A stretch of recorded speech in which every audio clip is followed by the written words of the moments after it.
Hi friends, welcome back to my YouTube channel. ನೀವು ನೋಡ್ತಾ ಇದ್ದೀರಾ Sangeetha blog in Kannada and recipes. ಇವತ್ತು ಸಂಡೇ ಆದ್ರೂ ನಾನು ಇವತ್ತು 4:10ಗೆಲ್ಲ ಎದ್ದಿದ್ದೀನಿ. ಯಾಕಪ್ಪ ಅಂದರೆ ನಾನು ನನ್ನ ಫ್ರೆಂಡ್ಸು ದೇವಸ್ಥಾನಕ್ಕೆ ಹೋಗ್ತಾ ಇದ್ದೀವಿ. ಯಾವ ದೇವಸ್ಥಾನ ಅಂದರೆ ಗೌಡ್ಗೆರೆ ಚಾಮುಂಡೇಶ್ವರಿ ದೇವಸ್ಥಾನಕ್ಕೆ ಹೋಗಬೇಕು ಅಂತ ತುಂಬ ದಿವಸದಿಂದ ಅಂದ್ಕೊಂಡಿದ್ದು. ಫೈನಲಿ ಇವತ್ತು ಹೋಗ್ತಾ ಇದ್ದೀವಿ. ಬನ್ನಿ ವ್ಲಾಗ್ನ ಸ್ಟಾರ್ಟ್ ಮಾಡೋಣ. ಅದಕ್ಕಿಂತ ಮುಂಚೆ ಯಾರೆಲ್ಲ ಈ ವಿಡಿಯೋ ನೋಡ್ತಾ ಇದ್ದೀರಾ ಸಬ್ಸ್ಕ್ರೈಬ್ ಮಾಡಿಕೊಂಡು ವಿಡಿಯೋ ನೋಡಿ. ಹಾಗೆ ಯಾರಿಗೆಲ್ಲ ಈ ವಿಡಿಯೋ ಇಷ್ಟ ಆಗಿದೆ ಲೈಕ್ ಮಾಡಿ, ಕಮೆಂಟ್ ಮಾಡಿ, ಶೇರ್ ಮಾಡಿ. ಬನ್ನಿ ವ್ಲಾಗ್ನ ಸ್ಟಾರ್ಟ್ ಮಾಡೋಣ. ಇವಾಗ ಬಿಸಿನೀರು ಇಟ್ಟಿದ್ದೀನಿ. ಒಂದು ಗ್ಲಾಸ್ ಬಿಸಿನೀರು ಕುಡಿದು ಕೆಲಸ ಸ್ಟಾರ್ಟ್ ಮಾಡ್ಕೊತೀನಿ. ಮನೆ ಕಸ ಗುಡಿಸಿ, ಮನೆ ಒರೆಸಿ, ದೇವ್ರ ದೀಪ ಹಚ್ಬಿಟ್ಟು ಹೋಗೋಣ ಅಂತ. ಅದು 4 o'clockಗೆಲ್ಲ ಎದ್ದಿದ್ದೀನಿ. ಇವಾಗ ಫಸ್ಟ್ ಒಂದು ಗ್ಲಾಸ್ ಬಿಸಿನೀರು ಕುಡಿದ್ಬಿಡ್ತೀನಿ. ನಿಜವಾಗ್ಲೂ ತುಂಬ ಚಳಿ ಇದೆ ಹೊರಗಡೆ.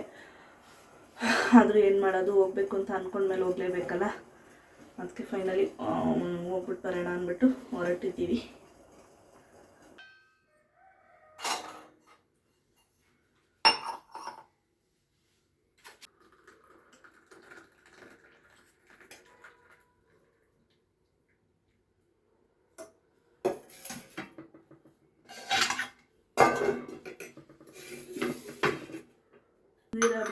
ಇವಾಗ ನಂದು ಸ್ನಾನ ಆಯಿತು. ನನ್ನ ಮಗಳು ಎದ್ದಳ ಕಡ್ತಾ ಇದ್ದಾಳೆ. ನನ್ನ ಮಗಳನ್ನೇನು ಕರ್ಕೊಂಡು ಹೋಗಲ್ಲ, ನಮ್ಮ ಅತ್ತೆ ಮನೆ ಹತ್ರ ಬಿಟ್ಬಿಟ್ಟು ಹೋಗ್ತೀವಿ. ಪಾಪ ಇಷ್ಟೊತ್ತಿಗೆ ಇಂತಕ್ಕೆ ಚಳಿಲಿ ಅಂದ್ಬಿಟ್ಟು ಮಕ್ಕಳನ್ನ ಯಾರನ್ನೂ ಕರ್ಕೊಂಡು ಹೋಗ್ತಾಯಿಲ್ಲ. ನಾನು, ನನ್ನ ಫ್ರೆಂಡು ಮತ್ತು ಇನ್ನೊಂದು ಫ್ರೆಂಡು 3 ಜನ ಅಷ್ಟೇ ಹೋಗ್ತಾ ಇರೋದು. ಲಾಸ್ಟ್ ವೀಡಿಯೋಸ್ ಅದೆಲ್ಲ ನೋಡಿರ್ತೀರ. ನನ್ನ ಫ್ರೆಂಡ್ಗಳನ್ನ 3 ಜನ ಅಷ್ಟೇ ಹೋಗ್ತಾ ಇರೋದು. ಇವಾಗ ನಾನು ರೆಡಿ ಆಗ್ತೀನಿ. ಮನೆಯೆಲ್ಲ ಒರೆಸಾಯಿತು, ಪೂಜೆ ಮಾಡಿಬಿಟ್ಟು ಹೊರಡಬೇಕು. ಇವಾಗ ನಾನು ರೆಡಿಯಾಗಿದ್ದೀನಿ. ಮನೇಲಿ ದೇವ್ರ ದೀಪ ಹಚ್ಬಿಟ್ಟು ಹೊರಡಬೇಕು. 5 o'clock ಆಗಿಬಿಟ್ಟಿದೆ, ಟೈಮ್ ಬಂದು. ನನ್ನ ಫ್ರೆಂಡ್ ಕಾಯ್ತಾ ಇದ್ದಾಳೆ. ಇಲ್ಲಿದ್ದಾಳಲ್ಲ, ಅವಳು ಪಿಕ್ ಮಾಡಿಕೊಂಡು ಆಮೇಲೆ ಲಕ್ಷ್ಮಿ ಬಂದಿರ್ತಾಳೆ ರೈಲ್ವೆ ಸ್ಟೇಷನ್ಗೆ. ನಾವು ಹೋಗ್ತಾ ಇರೋದು ಟ್ರೈನಲ್ಲಿ. ರೈಲ್ವೆ ಸ್ಟೇಷನ್ಗೆ ಬರ್ತೀನಿ ಬಾ ಅಂತ ಹೇಳೋಳೆ. ಇಲ್ಲಿರೋ ಫ್ರೆಂಡ್ನ ಪಿಕ್ ಮಾಡಿಕೊಂಡು ನನ್ನ ಮಗಳನ್ನ ನಮ್ಮ ಅತ್ತೆ ಮನೆಗೆ ಬಿಟ್ಬಿಟ್ಟು ಹೊರಡ್ತೀವಿ. ತುಂಬ ಟೈಮ್ ಆಗ್ಬಿಟ್ಟೈತೆ. ಇವಾಗ ಮನೆ ಬಿಡ್ತಾ ಇದ್ದೀನಿ. ಬೀಗ ಹಾಕ್ರಿ, ರಂಗೋಲಿ ತೊಗೊಂಡೇನೆ. ಮಗಳೇ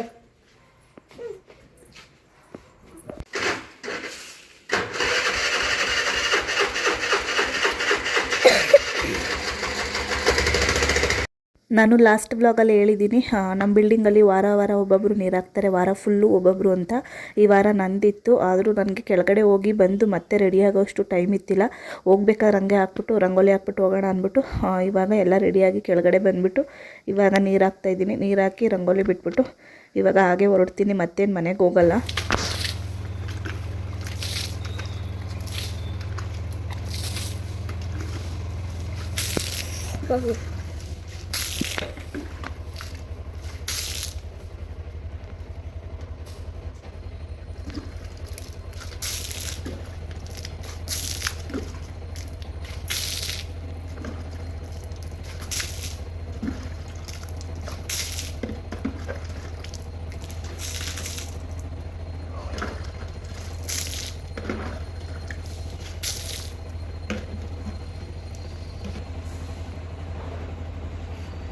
ಇವಾಗ ನನ್ನ ಫ್ರೆಂಡ್ ಮನೆ ಹತ್ರ ಹೋಗ್ತಾ ಇದ್ದೀವಿ. ಇನ್ನೇನು ಮನೆ ಬಂತು. ಅವಳನ್ನ ಕರ್ಕೊಂಡು ಕೆಂಗೇರಿ. ನನ್ನ ಫ್ರೆಂಡು ಚಳಿಲಿ ಗಡ ಗಡ ಗಡ ಗಡ ಶೇಕಿಂಗ್.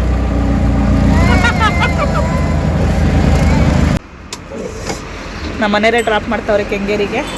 ಇವಾಗ ಗ್ಯಾಸ್ ಖಾಲಿಯಾಗಿದೆ ಅಂತೆ. ಆಟೋದಲ್ಲಿ ಗ್ಯಾಸ್ ಹಾಕಿಸ್ತಾ ಇದ್ದಾರೆ. ಇವಾಗ ರೈಲ್ವೆ ಸ್ಟೇಷನ್ಗೆ ಬಂದು ನನ್ನ ಫ್ರೆಂಡು ಲಕ್ಷ್ಮಿ ರೈಲ್ವೆ ಸ್ಟೇಷನ್ಗೇನು ಬಂದಿದ್ದಿಲ್ಲ, ಅಲ್ಲಿ ಅರ್ಧ ದಾರಿಲಿ ಕಾಯ್ತಾ ಇದ್ಲು. ಅಂದವೇ ಹಂಗೆ ಬರಬೇಕಾದ್ರೆ ಕರ್ಕೊಂಡು ಇವಾಗ ಫೈನಲಿ ರೈಲ್ವೆ ಸ್ಟೇಷನ್ಗೆ ಬಂದು ನಾವು 6:30 ಟ್ರೈನ್ಗೆ ಹೋಗೋಣ ಅಂತ ಬಂದಿದ್ದು. ಮಿಸ್ ಆಗೋಯ್ತು. ಅದಕ್ಕೆ 7 ಗಂಟೆ 7:15ಗೆ 2 ಟ್ರೈನ್ ಇದೆ ಅಂತೆ. ಯಾವುದ್ರಲ್ಲಾದರೂ ಹೋಗಿ ಅಂತ ಹೇಳಿದ್ದಾರೆ. ನೋಡಬೇಕು. ಪ್ಲಾಟ್ಫಾರ್ಮ್ 3 ಎಲ್ಲೈತೆ ನೋಡು. ಪ್ಲಾಟ್ಫಾರ್ಮ್ 3 ನೋಡಿ. 1 2 3ನೇದು ಆ ಕಡೆ. ಮನೆ ಬೈತಾಳೆ. ಟ್ರೈನ್ ಬರೋಕ್ಕೆ ಇನ್ನೂ ಟೈಮ್ ಇತ್ತು, 1/2 hour ಮೇಲಿತ್ತು. ತುಂಬ ಚಳಿ ಇತ್ತಲ್ಲ, ಅಲ್ಲೇ ಕಾಫಿ ಕುಡಿಯೋಣ ಅಂದ್ಬಿಟ್ಟು ರೈಲ್ವೆ ಸ್ಟೇಷನಲ್ಲಿ ನಾನು ನನ್ನ ಫ್ರೆಂಡು ಕಾಫಿ ಕುಡಿತಾ ಇದ್ದೀವಿ. ಇವಾಗ 7:36ಕ್ಕೆ ಒಂದು ಟ್ರೈನ್ ಬಂತು. ಇದು ಚನ್ನಪಟ್ಟಣ ಸ್ಟಾಪ್ ಇಲ್ವಂತೆ, ರಾಮನಗರ್ ಲಾಸ್ಟ್ ಅಂತೆ ಸ್ಟಾಪು. ಅದು ಬಿಟ್ಟರೆ ನೆಕ್ಸ್ಟು ಮಂಡ್ಯದಲ್ಲಂತೆ. ಅದರಿಂದ ನಾವು ಬಂದಿದ್ದಕ್ಕೆ ಹತ್ಕೊಂಡ್ಬಿಡೋಣ, ಸುಮ್ಮನೆ ಯಾಕೆ ಲೇಟ್ ಮಾಡೋದು ಅಂದ್ಬಿಟ್ಟು ಹತ್ಬಿಟ್ಟು ರಾಮನಗರದಲ್ಲಿ ಇಳ್ಕೊಂಡು ಇವಾಗ ಇಳಿದ್ಬಿಟ್ಟು ಹೋಗ್ತಾ ಇದ್ದೀವಿ.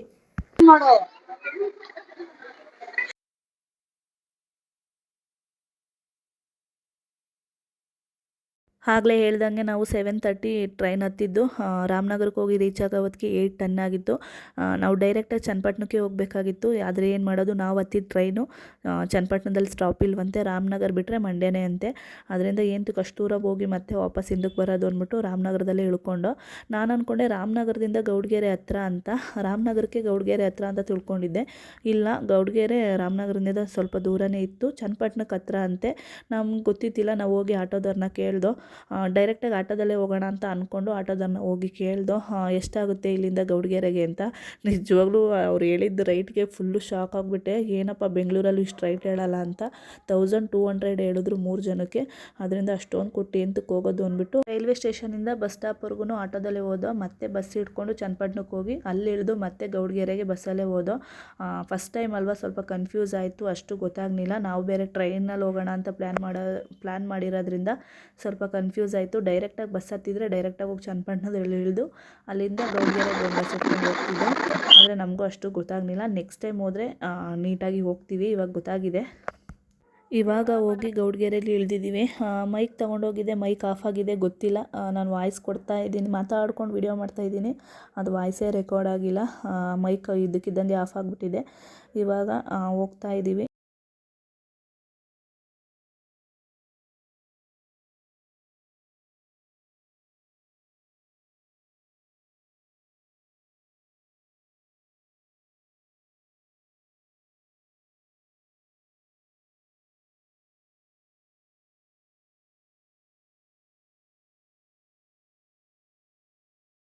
ಇವಾಗ ಎಂಟ್ರೆನ್ಸು ಒಳಗಡೆ ಹೋಗ್ತಾ ಇದ್ದೀವಿ. ಲಾಸ್ಟ್ ಟೈಮ್ ಒಂದು ಸತಿ ನಾನು ಲಕ್ಷ್ಮಿ ಹೋಗಿದ್ದೋ 6 ಮಂತ್ಸ್ ಬ್ಯಾಕು. ಬಸ್ಸಲ್ಲಿ ಹೋಗಿದ್ದೋ. ಈಸಿಯಾಗಿ ಹೋಗ್ಬಿಟ್ಟು ಹೋಗೋದೇನು ಕಷ್ಟ ಆಗಲಿಲ್ಲ. ಅಲ್ಲಿ ಹೋದ್ಮೇಲಂತೂ ಸಿಕ್ಕಾಪಟ್ಟೆ ರಶ್ ಇತ್ತು. ನಿಜವಾಗ್ಲೂ ಕಾಲಿಕ್ಕಾಗಿ ಜಾಗ ಇತ್ತಿಲ್ಲ, ಅಷ್ಟು ರಶ್ ಇತ್ತು. ಯಾಕಂದರೆ ಅವತ್ತು ಅಮಾವಾಸ್ಯೆ. ಅದರಿಂದ ಆ ಜನಗಳಿಗೆ ಹೆದ್ರುಕೊಂಡೆ ನೆಕ್ಸ್ಟ್ ಟೈಮ್ ಹೋಗಲೇ ಇಲ್ಲ, ಅಷ್ಟು ಜನ ಇದ್ದರು. ಈ ಸತಿ ಹೋದಾಗಂತೂ ಅಷ್ಟು ಜನ ಇತ್ತಿಲ್ಲ. ಲಾಸ್ಟ್ ಟೈಮ್ ಇದ್ರಲ್ಲ, ಅದರಲ್ಲಿ ಒಂದು 10% ಈ ಸತಿ ಜನ ಇತ್ತಿಲ್ಲ. ಸತಿ ಅಂತೂ ಅಮಾವಾಸ್ಯೆಗೆ ಹೋಗ್ಬಿಟ್ಟು ಯಾಕಾದರೂ ಬಂದ್ವು ಅಂದ್ಕೊಂಡು, ಈ ಸತಿ ಅಂತೂ ಆರಾಮಾಗಿ ದರ್ಶನ ಆಯಿತು. ನಾವು ಅಂದ್ಕೊಂಡಿದ್ದೆಲ್ಲ ಆರಾಮಾಗಿ ಹೋಗಿ ಬಂದು ಬಸವಪ್ಪನ ದರ್ಶನವೂ ಸಿಕ್ತು. ನನಗೆ ತುಂಬ ಖುಷಿ ಆಯಿತು. ಇವಾಗ ಹೋಗ್ತಾ ಇದ್ದೀವಿ. ಅಂದರೆ ಈ ಸತಿ ಜನ ಇದ್ದರು, ಆದರೆ ಲಾಸ್ಟ್ ಟೈಮ್ ಇದ್ರಲ್ಲ ಅಷ್ಟೇನು ಜನ ಇತ್ತಿಲ್ಲ.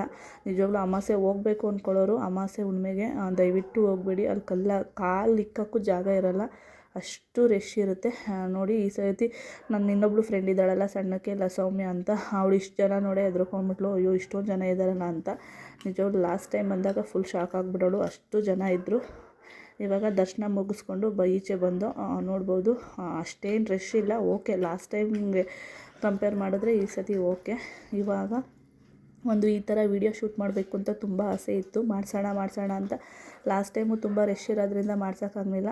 ಈ ಸತಿ ಫೈನಲಿ ಮಾಡಿಸ್ದೆ. 70 ರೂಪೀಸ್ ಚಾರ್ಜ್ ಮಾಡ್ತಾರೆ. ಐಫೋನಲ್ಲಿ ಅವರೇ ವೀಡಿಯೋಸ್ ಮಾಡಿ ನಮ್ಮ ವಾಟ್ಸಪ್ ನಂಬರ್ಗೆ ಕಳಿಸ್ಕೊಡ್ತಾರೆ. ಅಮ್ಮಂದು ಹಿಂದೆ ಮತ್ತು ಮುಂದೆ ಕ್ಲೀನಾಗಿ ಕ್ಯಾಪ್ಚರ್ ಆಗುತ್ತೆ ವೀಡಿಯೋಸು, ತುಂಬ ಚೆನ್ನಾಗಿ ಬರುತ್ತೆ. ನಾನು ಮಾಡಿಸ್ಬೇಕು ಅಂತ ಅಂದ್ಕೊಂಡಿದ್ದೆ, ಫೈನಲಿ ಇದೊಂದು ವೀಡಿಯೋಸು ಮಾಡಿಸ್ದೆ. ವೀಡಿಯೋಸ್ ಎಲ್ಲ ಮಾಡಿಸಾದ್ಮೇಲೆ ಅಮ್ಮನ ವಿಗ್ರಹ ಇದೆಯಲ್ಲ ಪಂಚಲೋಹದ್ದು, ಅದ್ರ ಹತ್ರ ಹೋಗಿ ಬೇಡ್ಕೊಂಡು ಬರೋಣ ಅಂದ್ಬಿಟ್ಟು ಇವಾಗ ಹೋಗ್ತಾ ಇದ್ದೀವಿ. ನಾನು ಮತ್ತು ನನ್ನ ಫ್ರೆಂಡು ಲಕ್ಷ್ಮಿ, ಇನ್ನೊಬ್ಳು ವೀಡಿಯೋಸ್ ಮಾಡೋದ್ರಲ್ಲೇ ಆಗೋಯ್ತು ಅವಳದು. ಇವಾಗ ಅಮ್ಮನ ಹತ್ರ ಹೋಗಿ ಬೇಡ್ಕೊಂಬರ್ಬೇಕು. ಕಾಯಿ ತೊಗೊಂಡು ಹೋಗಿ ಅಲ್ಲಿ ಬೇಡಬೇಕಂತೆ, ಅದು ನನಗೆ ಅಷ್ಟು ಗೊತ್ತಿದ್ದಿಲ್ಲ. ನೆಕ್ಸ್ಟ್ ಟೈಮ್ ಹೋದರೆ ಹಂಗೆ ಮಾಡ್ತೀನಿ. ನಾನು ಕಾಯಿ ಕಟ್ಟಿದೆ, ಆದರೆ ಅಮ್ಮನ ಹತ್ರ ಏನು ಹೋಗಬೇಡ್ನಿಲ್ಲ. ಇಲ್ಲಿ ಮುಂದೆಗಡೆ ದರ್ಶನ ಮಾಡಿದ್ವಲ್ಲ ತಾಯಿದು, ಅಲ್ಲೇ ಬೇಡ್ಕೊಂಡೆ. ಇಲ್ಲಿ ಮುಂಚೆ ಲಾಸ್ಟ್ ಟೈಮ್ ಹೋದಾಗ ಬ್ಲೂ ಕಲರ್ ಪೇಂಟ್ ಮಾಡಿದ್ರು, ತುಂಬ ಹೈಲೈಟಾಗಿ ಕಾಣ್ತಾಯಿತ್ತು. ಇವಾಗ ಪೇಂಟ್ ಎಲ್ಲ ಹೋಗಿದೆ. ನೋಡ್ಬೋದು ನೀರೆಲ್ಲ ಎಷ್ಟು ಚೆನ್ನಾಗಿ ಮಾಡಿದ್ದಾರೆ ಅಂತ. ಅಲ್ಲಿ ಹೋಗಿ 7 ವಾರ ಕಾಯಿ ಕಟ್ಟಿದ್ರೆ ಎಂಥ ಕಷ್ಟ ಇದ್ರೂ ಎಂಥ ಬೇಡಿಕೆ ಇದ್ರೂ ನೆರವೇರುತ್ತೆ ಅಂದ್ಬಿಟ್ಟು ನಾನು ಕೇಳಿದ್ದೀನಿ. ತುಂಬ ಜನ ನನಗೂ ಹೇಳಿದ್ದಾರೆ, ನಾನು ಹೋಗಿ ಗೌಡಗೆರೆ ಚಾಮುಂಡೇಶ್ವರಿ ಹತ್ರ ಹೋಗಿ ಕಾಯಿ ಕಟ್ಟು ಬಂದಮೇಲೆ ನನ್ನ ಕಷ್ಟ ಎಲ್ಲ ತೀರಿದೆ, ನಾನು ಅಂದ್ಕೊಂಡಿದ್ದಾಗಿದೆ ಅಂತ. ಅದರಿಂದ ಫೈನಲಿ ನಾನು 7 ವಾರ ಕಾಯಿ ಕಟ್ಟೋಣ ಅಂದ್ಕೊಂಡೆ ಹೋಗಿದ್ದು. ಇದು ಫಸ್ಟ್ನೇ ವಾರ. ನನಗೂ ಅಲ್ಲಿ ಏನು ಸಂಪ್ರದಾಯ ಇದೆ ಅನ್ನೋದು ಗೊತ್ತಿಲ್ಲ. ನನಗೆ ಯಾವ ಥರ ಬರುತ್ತೋ, ನನಗೆ ಯಾವ ಥರ ಗೊತ್ತೋ ಆ ಥರ ನಾನು ತುಂಬ ಭಕ್ತಿಯಿಂದ ಬೇಡಿಕೊಂಡು ಕಾಯಿ ಕಟ್ಟಿ ಬಂದಿದ್ದೀನಿ. ನೋಡೋಣ, ನೆಕ್ಸ್ಟ್ ಟೈಮು ಹೋಗಬೇಕು ಅನ್ನೋದು ಇದೆ ಮನಸ್ಸಲ್ಲಿ. ತಾಯಿ ಕರೆಸ್ಕೊಂಡ್ರೆ ಖಂಡಿತ ಇನ್ನೂ 6 ವಾರ ಹೋಗ್ಬಿಟ್ಟು ಬರ್ತೀನಿ.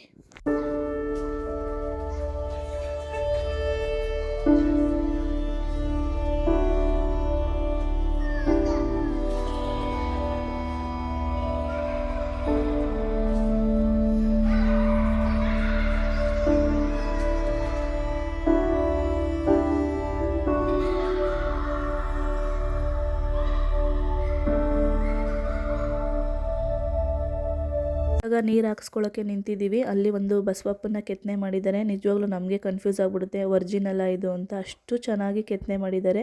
ಆ ಬಸವಪ್ಪನ ಮುಖದಿಂದ ನಾವು ನಮ್ಮ ಮೇಲೆ ನೀರು ಹಾಕಿಸ್ಕೊಂಡ್ರೆ ಒಳ್ಳೆಯದು ಅಂತಾರೆ. ನೀರು ಹಾಕಿಸ್ಕೊಂಡೆ ಕಾಯಿ ಕಟ್ಟಬೇಕು ಅನ್ನೋ ಸಂಪ್ರದಾಯ ಇದೆಯಂತೆ ಅಲ್ಲಿ. ಅದರಿಂದ ನಾನು ಮತ್ತು ಲಕ್ಷ್ಮಿ ಇಬ್ಬರು ನೀರು ಹಾಕಿಸ್ಕೊತಾ ಇದ್ದೀವಿ. ಇನ್ನೊಬ್ಳು ಫ್ರೆಂಡ್ ಏನು ಕಾಯಿ ಕಟ್ಟಲಿಲ್ಲ, ಯಾಕಂದರೆ ನಾವು ಒಂದೇ ವಾರ ಬರೋದು, ನೆಕ್ಸ್ಟ್ ವಾರ ಬರಲ್ಲ ನಾನು ಅಂದ್ಬಿಟ್ಟು, ಒಂದು ವಾರ ಕಟ್ಟಿದ್ರೆ ಸರಿ ಇರಲ್ಲ ಅಂದ್ಬಿಟ್ಟು ಅವಳೇನು ಕಟ್ಟಲಿಲ್ಲ. ನಾನು ಲಕ್ಷ್ಮಿ ಇನ್ನು 6 ವಾರ ಹೋಗೋಣ ಅಂದ್ಬಿಟ್ಟು ಕಾಯಿ ಕಟ್ತಾ ಇದ್ದೀವಿ.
ಇವಾಗ ಎಲ್ಲ ಆಯ್ತು, ದೇವ್ರದ್ದು ಕಾಯಿ ಕುಟ್ಟ ಎಲ್ಲ ಆಯ್ತು.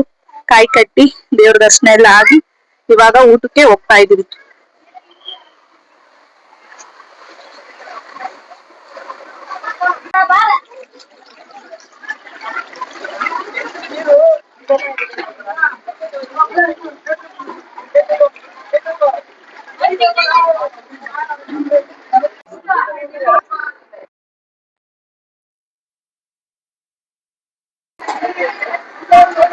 ಊಟಕ್ಕೆ ಬಂದಿದ್ದೀವಿ. ಊಟಕ್ಕೆ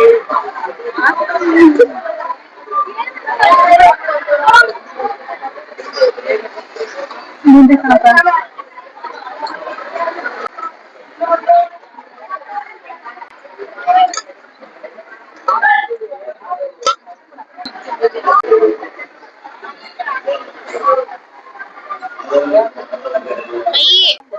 ಇವಾಗ ಊಟ ಮುಗಿಸ್ಕೊಂಡು ಹೋಗ್ತಾ ಇದೀವಿ. ಒಂದ್ 10 ನಿಮಿಷ ಇಲ್ಲೇ ಟೈಮ್ ಸ್ಪೆಂಡ್ ಮಾಡಿ ಅದಾದ್ಮೇಲೆ ಹೊರಡ್ತೀವಿ. ರೈಲ್ವೆ ಸ್ಟೇಷನ್ಗೆ ಹೋಗ್ಬಿಡೋಣ ಡೈರೆಕ್ಟ್ ಆಗಿ. ದೇವ್ರ ದರ್ಶನ ಎಲ್ಲ ಆಗಿ ಊಟ ಎಲ್ಲ ಮುಗಿಸ್ಕೊಂಡು ಫೈನಲಿ ಮತ್ತೆ ಚನ್ನಪಟ್ಟಣಕ್ಕೆ ಹೋಗ್ತಾ ಇದ್ದೀವಿ. ಬಸ್ಸಲ್ಲಿ ಹೋದರೆ ಲೇಟ್ ಆಗುತ್ತೆ ಅಂದ್ಬಿಟ್ಟು ಆಟೋದಲ್ಲಿ ಹೋಗ್ತಾ ಇದ್ದೀವಿ. ಆದರೆ ಆಟೋದಲ್ಲಿ ಹೋದ್ರೂ ರೈಲ್ವೆ ಸ್ಟೇಷನಲ್ಲಿ ವೆಯ್ಟ್ ಮಾಡೋದೇ ಆಗೋಯ್ತು. ಇವಾಗ ಟೈಮ್ ಬಂದು 1 ಗಂಟೆ ಆಗಿದೆ. ಚನ್ನಪಟ್ಟಣ ಬಂದಿದ್ದೀವಿ ರೈಲ್ವೆ ಸ್ಟೇಷನ್ಗೆ. ಇವಾಗ ಚನ್ನಪಟ್ಟಣ ಟ್ರೈನಿಗೆ ಬಂದು ಕೂತಿದ್ದೀವಿ. ಇದೇನು ಈ ಟ್ರೈನಲ್ಲಿ ಏನು ಹೋಗ್ತಾ ಇಲ್ಲ. ಇದು 5 ಗಂಟೆ ಎಲ್ಲೂ ಹೋಗಲ್ವಂತೆ, ಇಲ್ಲೇ ಸ್ಟಾಪ್ ಆಗೈತೆ. ಅದಕ್ಕೆ ಒಂದು ಸ್ವಲ್ಪ ಹೊತ್ತು ಕುತ್ಕೊಳ್ಳೋಣ. ಯಾಕಂದರೆ ನಮಗೆ ಬೆಂಗಳೂರಿಗೆ ಹೋಗೋ ಟ್ರೈನು 3 ಗಂಟೆಗೆ ಇರೋದು, 2:45ಗೆ. ಮತ್ತು ನಾವು ಬಸ್ ಸ್ಟಾಪ್ಗೆ ಹೋಗಿ ಬಸ್ಸಲ್ಲಿ ಹೋಗೋದಕ್ಕೆ ಟ್ರಾಫಿಕ್ಕು ಅದು ಇದು ಅಂತ ಅಷ್ಟೇ ಲೇಟ್ ಆಗುತ್ತೆ. ಅದ್ರ ಬದಲು ಇಲ್ಲೇ ಒಂದು ಸ್ವಲ್ಪ ಹೊತ್ತು ರೆಸ್ಟ್ ಮಾಡಿ 3 ಗಂಟೆ ಟ್ರೈನ್ಗೆ ಹೋಗೋಣ ಅಂದ್ಬಿಟ್ಟು ಕೂತಿದ್ದೀವಿ. ನಮಗೂ ಫಸ್ಟ್ ಟೈಮ್ ಅಲ್ವಾ, ಅದರಿಂದ ಅಷ್ಟಾಗಿ ಗೊತ್ತಾಗಲಿಲ್ಲ, ಲೇಟ್ ಆಗೋಯ್ತು. ಏನು ಮಾಡೋದು, ಇಲ್ಲೇ ಕುತ್ಕೊತೀವಿ ನಾನು ನನ್ನ ಫ್ರೆಂಡ್ಸು. ಅದಾದಮೇಲೆ ಹೋಗ್ತೀವಿ. ಫೈನಲಿ ಬೆಂಗಳೂರಿಗೆ ಬಂದು 4:10 ಆಗಿದೆ ಟೈಮ್ ಬಂದು. ನಿಜವಾಗ್ಲೂ ಟ್ರೈನ್ ನಮ್ಮ ಟೈಮಿಗೆ ಸಿಗದೆ ಇರೋಕ್ಕೆ ತುಂಬ ಸರ್ಕಸೇ ಮಾಡಿಬಿಟ್ಟಿದ್ದೀವಿ. ಅಲ್ಲೇ ಕಾಯ್ಕೊಂಡು ಕೂತಿದ್ದು 2 ಅವರು. ಅದಾದಮೇಲೆ ಟ್ರೈನ್ ಕ್ಯಾಚ್ ಮಾಡಿಕೊಂಡು ಬಂದು.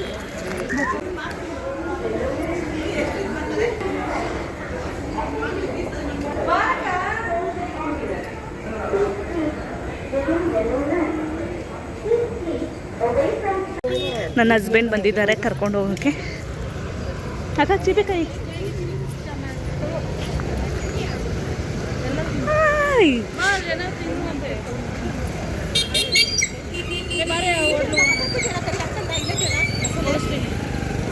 ಹಾಂ ರೀ, ಮುಂದೆ ಹಾಕು.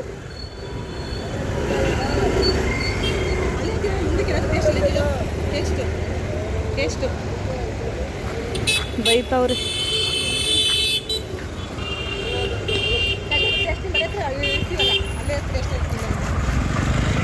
ಏನ್ರಿ ನನಗೋಸ್ಕರ ಕಾಯ್ತಾ ಇದ್ದೀರಾ?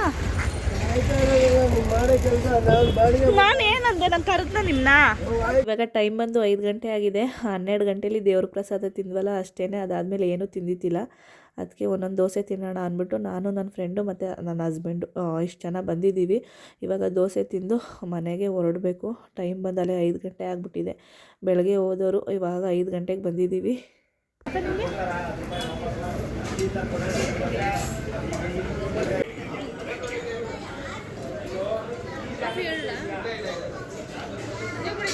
ಕಾಫಿ ರೀ,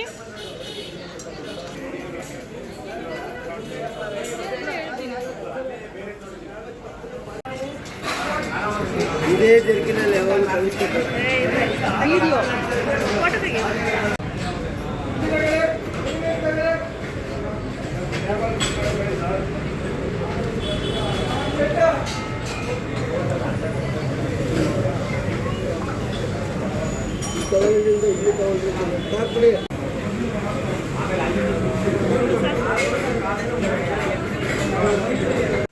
ಇವಾಗ ತಾನೇ ಮನೆಗೆ ಬಂದು ಟೈಮ್ ಬಂದು 5:30 ಆಗಿದೆ. ಸ್ವಲ್ಪ ರೆಸ್ಟ್ ಮಾಡಿಬಿಟ್ಟು ಸ್ವಲ್ಪ ಕೆಲಸ ಇದೆ ಮಾಡ್ತೀನಿ. ಸ್ವಲ್ಪ ರೆಸ್ಟ್ ಮಾಡ್ಕೊತೀನಿ ಒಂದು 1/2 ಅವರು. ಜರ್ನಿ ಮಾಡಿದ್ನಲ್ಲ, ಬೆಳಗ್ಗೆ ಬೇರೆ 4 ಗಂಟೆಗೆ ಎದ್ದಿದ್ದೀನಿ. ಸ್ವಲ್ಪ ಸುಸ್ತಾಗ್ತಾಯಿದೆ. ಒಂದು ಸ್ವಲ್ಪ ಹೊತ್ತು ರೆಸ್ಟ್ ಮಾಡಿ ಅದಾದಮೇಲೆ ಕೆಲಸ ಸ್ಟಾರ್ಟ್ ಮಾಡ್ತೀನಿ. ಇಷ್ಟು ಹೇಳ್ತಾ ಈ ವಿಡಿಯೋ ಎಲ್ಲಿಗೆ ಎಂಡ್ ಮಾಡ್ತಾಯಿದ್ದೀನಿ. ಯಾರೆಲ್ಲ ಈ ವಿಡಿಯೋ ನೋಡ್ತಾಯಿದ್ದೀರಾ ಸಬ್ಸ್ಕ್ರೈಬ್ ಮಾಡಿಕೊಂಡು ವಿಡಿಯೋ ನೋಡಿ. ಹಾಗೆ ಯಾರಿಗೆಲ್ಲ ಈ ವಿಡಿಯೋ ಇಷ್ಟ ಆಗಿದೆ ಲೈಕ್ ಮಾಡಿ, ಕಮೆಂಟ್ ಮಾಡಿ, ಶೇರ್ ಮಾಡಿ.